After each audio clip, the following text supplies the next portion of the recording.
you have an interesting little note I knew you'd like that. That week 7 could be the best potential place for JJ McCarthy to make his first NFL start. Yeah, so in the Vikings world, we've kind of transitioned from this quarterback talking point. At first it was, man, Kirk is playing like a fringe MVP player. Like, this is awesome. We might do something. And then Achilles. And then, man, he might not.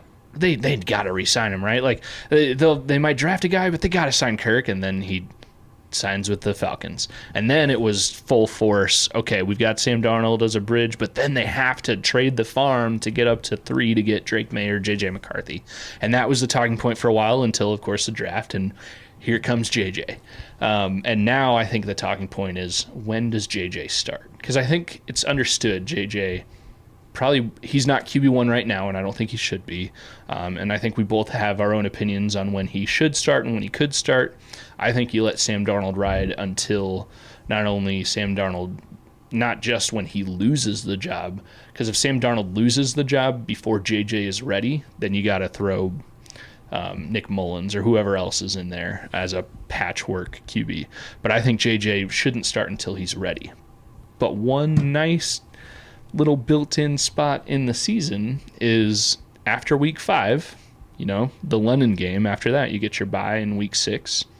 It's early enough.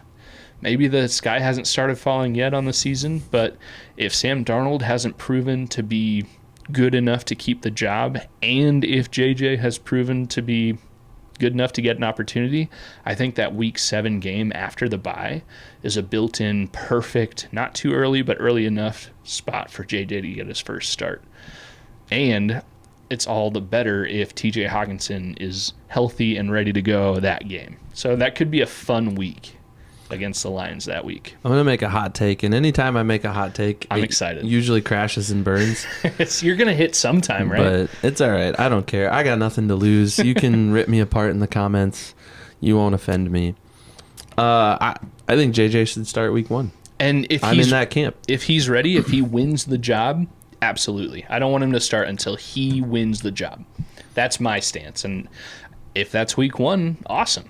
I'm going to trust the coaches to think, okay, he's won the job. I'm confident enough to say that he'll be ready once training camp is over. The preseason will tell us a lot. I think we're going to see, this will be an interesting preseason for Vikings quarterback. 2 games, yeah. Because we haven't seen the starter play much, if anything. Mm-hmm. Kirk hasn't really played in a preseason game. And he hasn't needed to. He hasn't needed to, but I mean, we're just not. We're used to those preseason games being proving grounds for second and third string quarterbacks. That's what they are.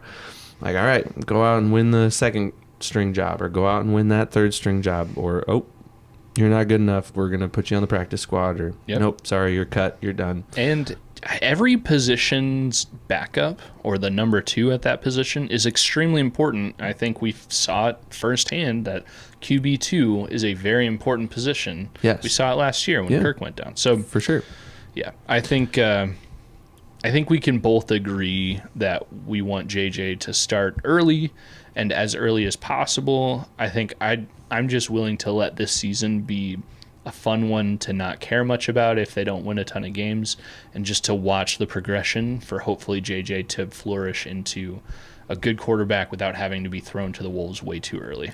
Yeah, and that's kind of why I think he should start week 1. I think that matchup is actually really interesting because it's on the road at New York, which New York hasn't been great. Yeah, but lately. We said the same thing about the Buccaneers last year. True. But you've got Daniel Jones, who just signed this big contract. And, I mean, to some extent, I think he's kind of the, like, this will sound terrible, but he's kind of the laughingstock of the league, I think, because he's getting paid a lot, and he really hasn't proven that he's worth that much. And so I think JJ's got nothing to lose if he's the starter, and I don't think Kevin O'Connell or Kwesi have anything to lose either by throwing him in there game 1 and just saying, all right, go out and let's see what happens. Yeah. The tough part is coming home and playing the Niners and playing the Texans in week 2 and 3. Those are going to be tough games, and then to turn around and go play on the road at Green Bay. that's tough as well. Yep. Before you take an international road trip to to London to play the Jets, and Aaron Rodgers, presumably he's healthy. Yeah, yeah, he might play another 4 plays and then get injured again. So I saw a tweet that said Aaron Rodgers' Achilles has the chance to do the funniest thing ever by snapping again 4 plays into the season on, I think it's primetime. I think they have a primetime game week 1. Yeah, it's the second year in a row they open up Monday Night Football. Yeah, and they have 6 primetime games in the first 11 weeks of the season. And the Vikings have 2 primetime games. And I think that counts the London game, which is at 8:30 in the morning U.S. Prime time. Drinking my coffee. Yeah, I think we can both agree we want JJ to start sooner rather than later. Yeah, it's just I'm going to throw my own caveat is just don't ruin him. Don't Christian Ponder him by throwing him out before he's ready.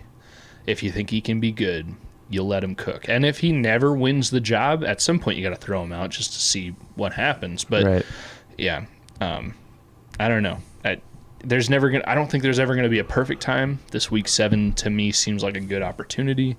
But again, if he pulls a Russell Wilson and wins the job in training camp, awesome. What if he pulls a CJ Stroud and leads his team to the playoffs I don't as think a rookie? Anybody would be mad. Ask Texans fans right now if they're mad that CJ Stroud started right away and turned out to be really, really, really good. Like that guy, especially after what they went through with Deshaun Watson and all that fun stuff. But yeah. It's going to be fun. It's going to be fun to see how that develops, and it's going to be a really interesting pick'em when we get to that too. Given the fact that we don't know what's going to happen at the quarterback position, and that's kind of a big deal when it comes to picking games. I'll give a little sneak peek for our pick'em episode, which may be next week or 4 weeks from now, whenever we do our coin flip and season prediction on game by game, who wins what.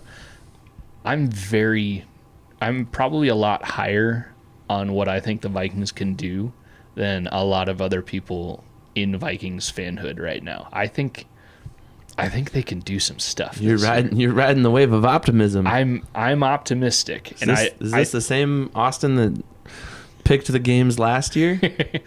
No, not the same one, but I really think, and I'm still going to try to keep this as a sneak peek, I really think they are better at most positions, and then there's question marks at other positions. I don't think they got drastically worse. I don't think you can prove that the Vikings got drastically worse at any position from last year to this coming year. And obviously quarterback is the first one that you talk about because we just don't know with JJ. Yep. I agree. Good beer. Good show. Best episode yet. Skol.